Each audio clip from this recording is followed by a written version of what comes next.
2026-এর বিধানসভা ভোটের মুখেই 30টি পরিবারের 700 জনেরও বেশি ভোটার তৃণমূল ত্যাগ করে বিজেপিতে যোগদান।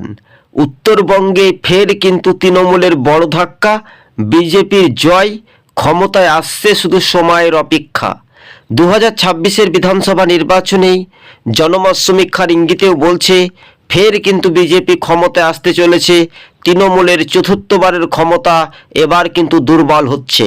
শীত গ্রীষ্ম বর্ষা পদ্মফুলি 2026-এই সাধারণ মানুষই ভরসা রাখবে, এমনটাই মনে করছেন রাজনৈতিক মহল।